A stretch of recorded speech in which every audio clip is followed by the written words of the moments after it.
Assalamualaikum warahmatullahi wabarakatuh. Yang terhormat, Bapak Arifin, selaku dosen mata kuliah Sistem Operasi, semoga selalu diberikan kesehatan dan selalu dalam lindungan Allah Subhanahu wa Ta'ala. Tak ketinggalan pula kepada teman-teman yang saya banggakan. Baik, kami di sini akan mempresentasikan materi tentang sinkronisasi yang disusun oleh Dwi Ari Prasetyo, Muhammad Halusyam Ferliansyah, dan saya sendiri Milatun Nahdiyah Al-Islami. Apa sih sinkronisasi itu? Sinkronisasi merupakan suatu proses saling berbagi data bersama yang dapat mengakibatkan race condition atau inkonsistensi data. Sinkronisasi diperlukan untuk menghindari terjadinya ketidakkonsistenan data akibat adanya akses secara konkuren. Proses tersebut disebut konkuren jika proses itu ada dan berjalan pada waktu yang bersamaan. Tujuan utama sinkronisasi yaitu untuk menghindari terjadinya inkonsistensi data karena pengaksesan oleh beberapa proses yang berbeda, serta mengatur urutan jalannya proses-proses sehingga dapat berjalan dengan lancar dan terhindar dari deadlock dan starvation. Tujuan utamanya mungkin lebih condong ke arah backup atau membuat cadangan. Perangkat sinkronisasi ada 3. Yang pertama adalah test and set. Karakteristik dari instruksi ini adalah pengeksekusian secara atomik. Jadi, jika 2 instruksi test and set dijalankan serentak, kedua instruksi tersebut akan dieksekusi secara sekuensial. Yang kedua yaitu semafor, merupakan sebuah variabel yang hanya dapat diakses oleh 2 buah operasi standar, yaitu increment dan decrement.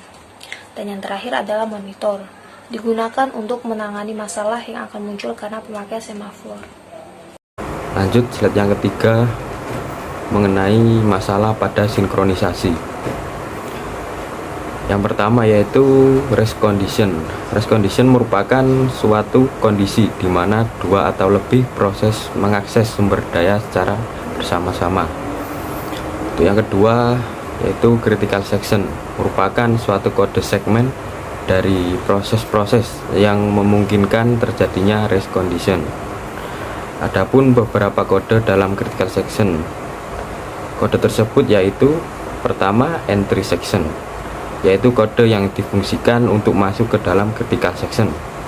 Yang kedua critical section, di mana kode ini hanya ada dalam satu proses yang dapat dieksekusi pada satu waktu. Yang ketiga exit section, yaitu akhir dari critical section dan mengizinkan proses lain. Dan yang keempat reminder section, kode istirahat setelah masuk ke proses critical section. Yang slide keempat yaitu solusi critical section. Yang pertama yaitu mutual exclusion, yaitu jika proses P sedang mengeksekusi critical sectionnya, maka tidak ada proses lain yang dapat mengeksekusi dalam critical section mereka. Yang ketiga, terjadinya kemajuan atau progress. Jika tidak ada proses yang sedang dieksekusi dalam critical section dan ada beberapa proses yang ingin masuk ke critical section mereka, maka pemilihan proses yang akan masuk ke critical section berikutnya tidak bisa ditunda. Dan yang ketiga, adanya batas waktu tunggu atau bounded waiting, yaitu suatu keterikatan harus ada pada sejumlah proses yang diizinkan masuk ke critical section mereka. Setelah adanya proses yang meminta masuk ke critical section dan sebelum permintaan itu diterima. Berikutnya slide yang kelima, critical section dalam kernel. Yang pertama yaitu interupsi. Interupsi merupakan pusat pada sistem operasi yang menyediakan cara efisien bagi sistem operasi untuk berinteraksi terhadap lingkungannya. Pemrograman berbasis interupsi secara langsung didukung hampir dengan seluruh CPU modern. Yang kedua, peak fault.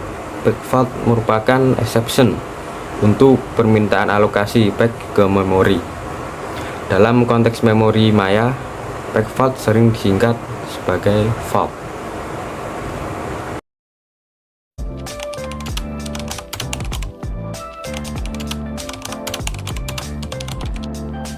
Baik, di sini saya akan mensimulasikan tentang sinkronisasi di program CPU simulator.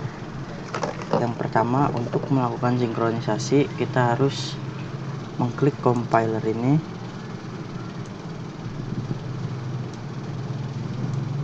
lalu menuliskan source code tentang sinkronisasi di program source input ini. Karena saya sudah menuliskan source code-nya, jadi saya cukup meload saja. Tapi jika belum menulis source code-nya, tulis di sini.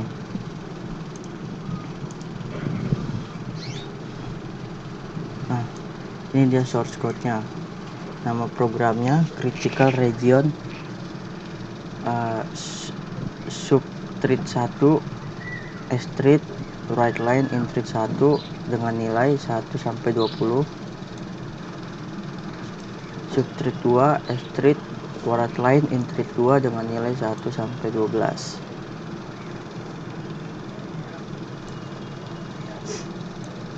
Nah, setelah kita meload atau menulis source code-nya, kita klik compile, kita klik compile lagi.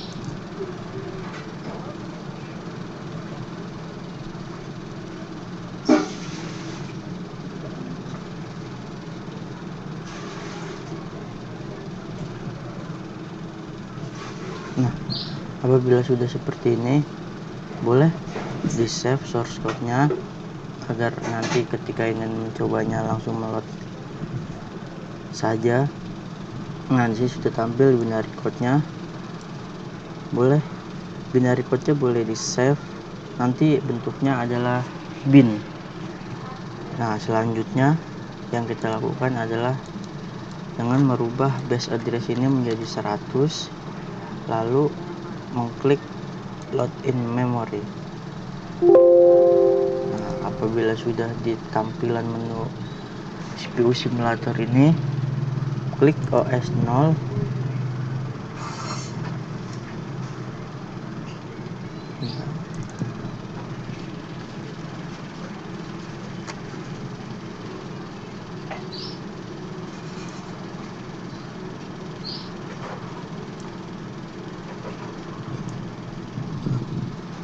Sini kita pilih round robin dengan time slice-nya 10.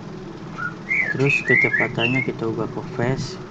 Setelah itu kita double klik program name atau yang ada di program sini supaya dia ada di ready process ini. Nah, jadi kalau sudah, jangan klik start dahulu, tapi kita buka input output di sini.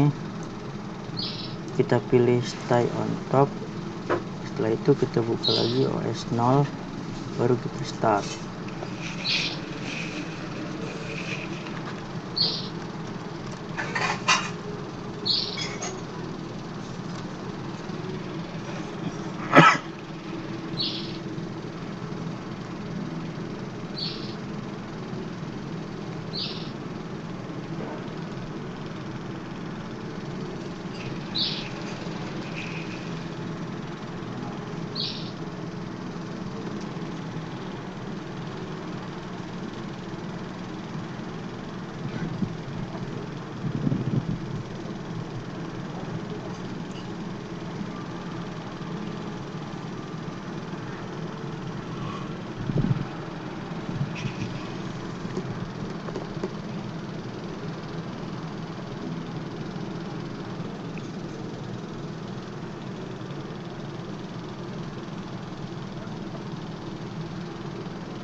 Nah, ini sudah terlihat hasilnya, yaitu dengan thread 2 hasilnya itu 18 dan thread 1 hasilnya 25.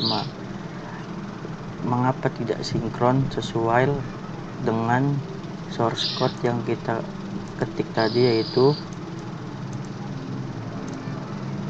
treat satunya itu 1-20 dan treat 2-nya itu 1-12, sedangkan di output sini itu treat 1 itu 25 dan treat 2 itu 18. Kenapa belum sama? Karena kita belum melakukan proses sinkronisasi di CPU simulator ini. Kita clear, kita akan melakukan sinkronisasi dengan cara menambah kata synchronize di setelah street ini. Saya akan meload source code saya karena sudah ada. Apabila teman-teman belum ada, cukup spasi tambahkan kata synchronize.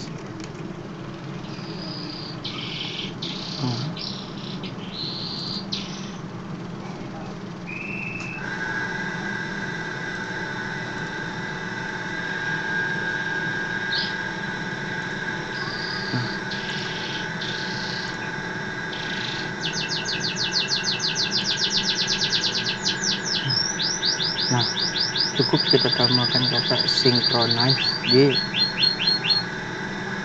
di setelah street ini, dan street 2 nya pun sama, kita tambahkan kata synchronize.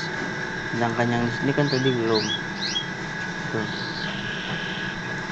belum karena kita belum mensinkronisasikannya. Setelah itu kita compile. Oh iya, di program list yang tadi ini kita klik remove all.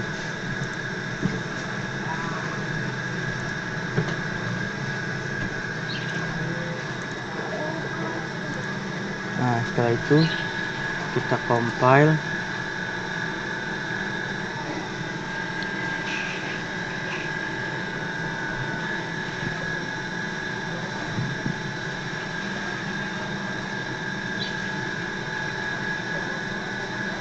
Nah, dengan settingan yang sama, base address-nya kita ubah jadi 100. Setelah itu kita load in memory, kita buka OS 0 dengan round robin dan time slash-nya 10.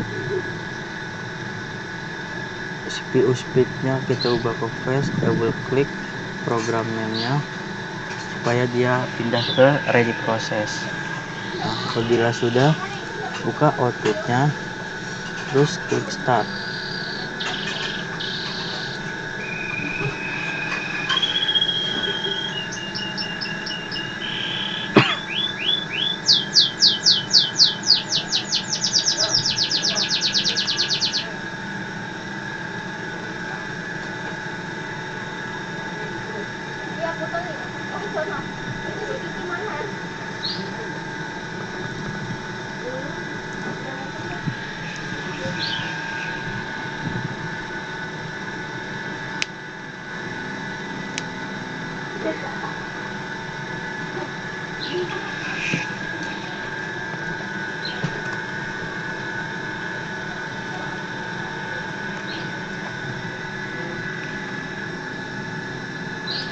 Nah, ini sudah muncul treat 1-nya angkanya 20 dan menunggu treat 2-nya. Nah, sudah. Di sini sudah terlihat hasilnya treat 1 20 dan treat 2 12 sesuai dengan apa yang kita tulis di source code kita tadi. Nah, ada pun cara lain untuk melakukan sinkronisasi data dengan cara mengetik enter dan leave. Kita clear di outputnya, terus kita remove, kita masuk ke compiler.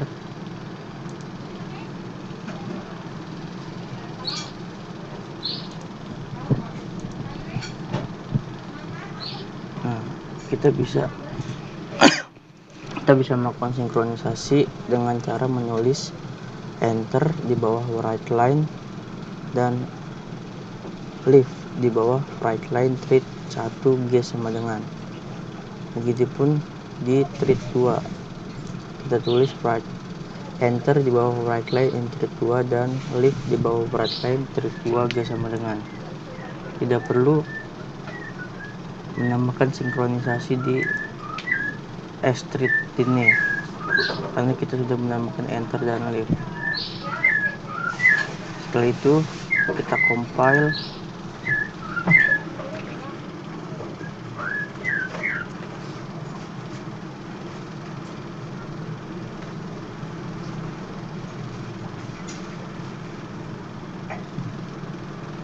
Nah, base address-nya kita ubah jadi 100. Setelah itu kita load in memory.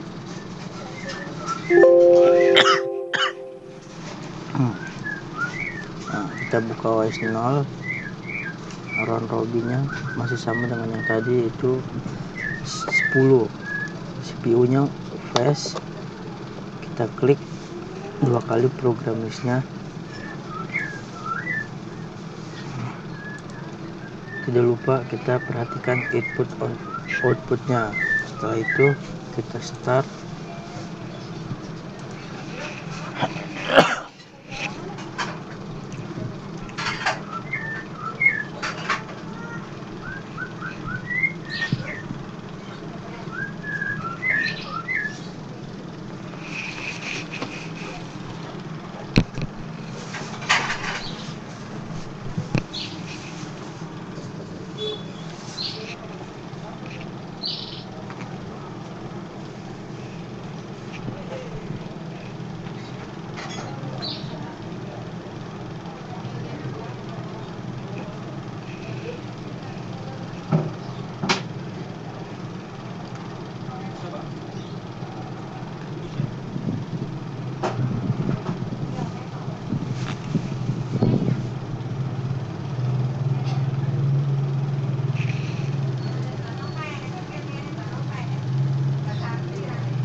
Nah, sudah berhenti programnya. Nah, ini hasilnya thread 1 20 dan thread 2 12. Nah, kita membuktikan bahwa dengan menambahkan kata synchronize di dalam source code bisa mensinkronisasikannya dan menambahkan enter dan leave di dalam source code tadi. Nah, ini beberapa perbedaan source code-nya. Ini yang sebelum sinkronisasi, dan ini yang sesudah dengan menambahkan kata synchronize, dan ini yang menambahkan kata enter dan leave di source code. Sekian simulasi dari saya. Wassalamualaikum warahmatullahi wabarakatuh. Baik, mungkin cukup sekian materi sinkronisasi yang dapat kami berikan. Kurang lebihnya kami mohon maaf. Wabillahi taufiq wal hidayah. Wassalamualaikum warahmatullahi wabarakatuh.